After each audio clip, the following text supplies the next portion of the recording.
Hello and welcome to Cinematography. I'm Don Perignon, saving you from getting ripped off. And welcome to Remake Month.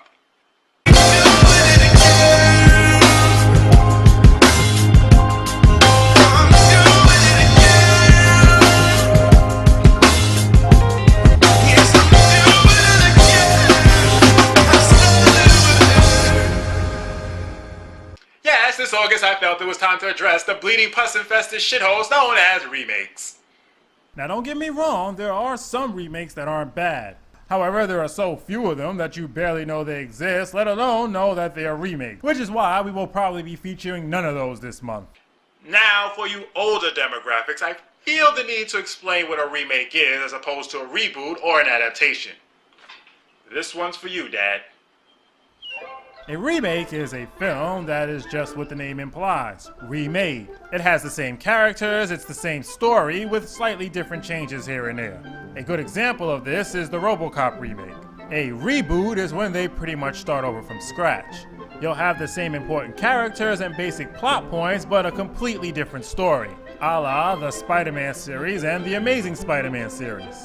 An adaptation is when a low-budget movie or a foreign film has done so well with viewers and critics that it is remade with a bigger budget and better-known actors. The major difference between an adaptation and a remake is time. A remake is done decades after the original, not only to update them to fit the current times and new technological advances, but to introduce them to the younger generation.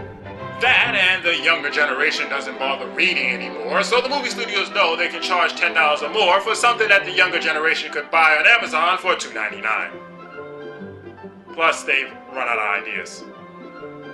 Whereas an adaptation is done within 2 years of the original, so there's no real updating to be done. Just improved visuals thanks to the bigger budget, different actors for the same reason, and a broader audience market.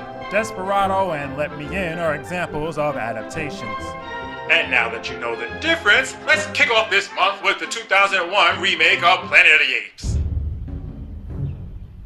Directed by Tim Burton and starring Mark Wahlberg and Helen Bonacana, it is considered to be one of the worst in his career, which still amazes me to this day. You had a solid book that went on to be a solid movie franchise, so how the hell do you fuck up the remake? I mean, besides remaking it in the first place. Well, that's what we're here to find out. This is Tim Burton's Planet of the Apes. Okay, big boy. We all in? All right. Yeah, making my money out of this whole baby. What the? Oh, bets! Oh!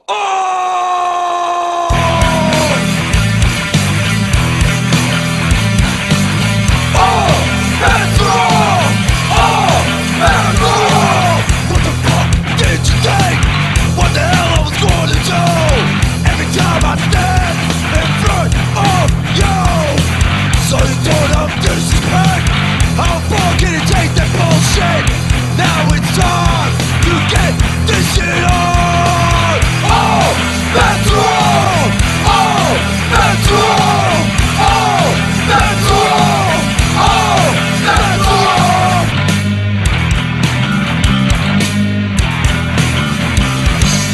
Oh, bats.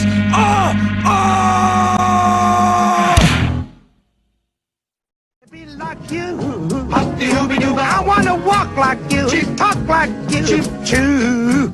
You say it's true, an ape like me.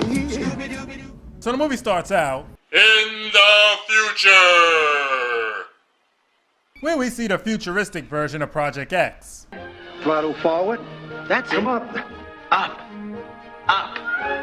The plot twist is Mark Wahlberg finds out that they've been dosing the apes with high levels of cosmic rays to see how long they can fly before developing superpowers. Hey.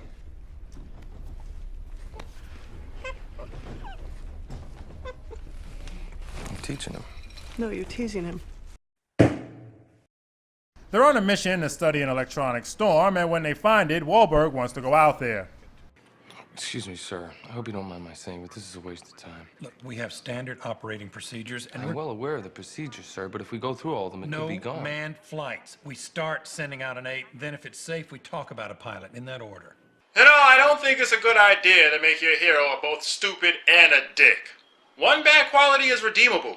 Two, not so much.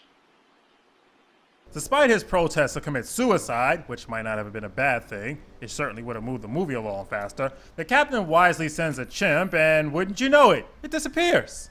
See, dumbass? Aren't you glad you have a wise captain who decided not to send you? Sir, Delta Pod is launched. Delta Pod, your flight is not authorized. Going to get my chimp. So Launchpad McQuack flies off into the field where he watches the chimp's pod disappear right before getting hit by an electromagnetic wave.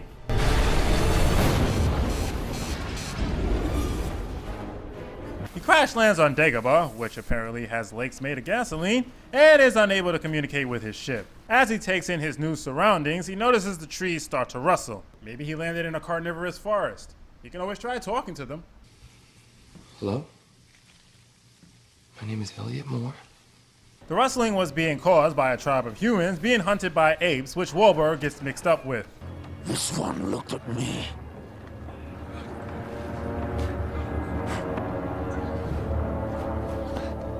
Take your stinking hands off me, you damn dirty human!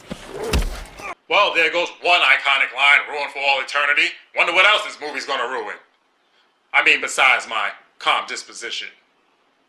They're taken to Ape City, where we see they formed a civilization similar to early man, and meet human activist Ari, played by Helen Benacana, who for once isn't playing Helen Benacana. Stop it! Who told you you could throw stones at humans? My father.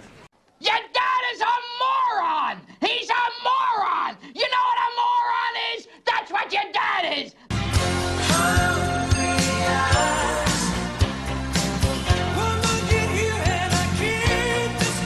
They're handed over to a slave trader orangutan, played by Paul Giamatti, and if you think we're in for some over-the-top zany acting, you'd be right. Can't we all just get along? All right, kids. Who wants to buy some aspirin? Oh, these kids, they bounce right back. Get them out and get them clean! Chop, chop! I know this was early in his career when people hired him because he was good at this type of wacky acting, like, you know, Robin Williams up until forever. But I always found it rather annoying, mostly because he was never a bit character, so we always had to put up with it through the entire film. You know, like Robin Williams until forever. All I can say is thank God studios started to realize that this man can actually act, and we don't have to put up with him doing this type of crap anymore. Ah, you're a funny guy! For the most part. We're introduced to General Thade, our main villain of the movie. Why does a movie about the oppression of the human race need a main villain? So there can be a bigger dick than Wahlberg's character, making the audience want to root for Wahlberg, of course. Yeah, well, that plan failed. Doesn't matter who the biggest dick is. A dick is a dick. Promised my niece a pet for her birthday. Excellent. Oh, the little ones make wonderful pets. Anyone you'd like, sweetheart. That one. Oh, isn't she pretty? Okay, I get that they wanted them to be more ape-like than the original, but have you seen how apes behave? They don't act like this. Not with each other when they live in the same community. I mean, I get that Thade is supposed to be the alpha, but unless challenged, the alphas are pretty calm. Just ask Sigourney Weaver. She lived with them for a year in that movie. While the humans are being branded, Ari comes in to try and stop the human cruelty. You know me, just can't stand by while human beings are being mistreated, tortured, mutilated. Huh, this is nothing. Wait till they build their own version of Hollywood and then start breaking human legs so they can capture the realism of them moving injured on film, or throw them off of cliffs to replay the footage backwards to simulate an alien abduction. Don't do that. Don't do that. Don't you. Well, that's a kick in the balls. That's like members of PETA getting their ass kicked by Kabuki Mario. Actually, I'd pay to see that.